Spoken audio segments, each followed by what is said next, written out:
Na ką, atėjo laikas pradėti konstruoti patį droną.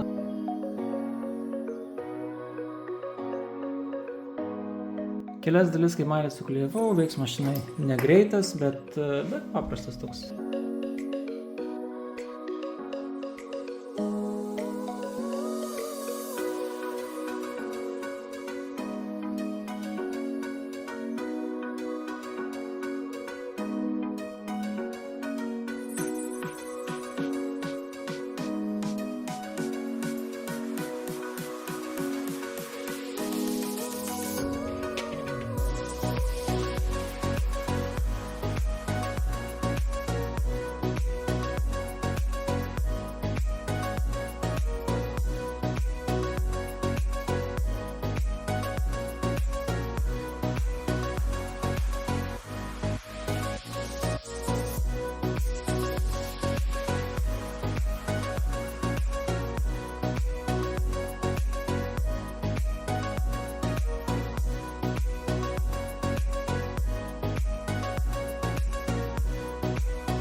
Na, aparatas kaip ir baigtas, pajungiau bateriją, servai juda, varikliukas irgi sukasi.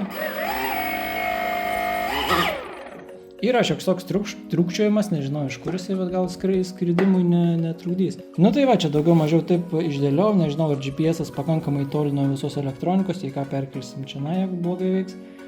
O dabar, tai ką, reikia ieškoti, eiti skristi jau galima bandyti. Ir kitą kartą jau tikiuosi konstruosiu ant stalo, nes čia ant žemės tai visai nevarkė.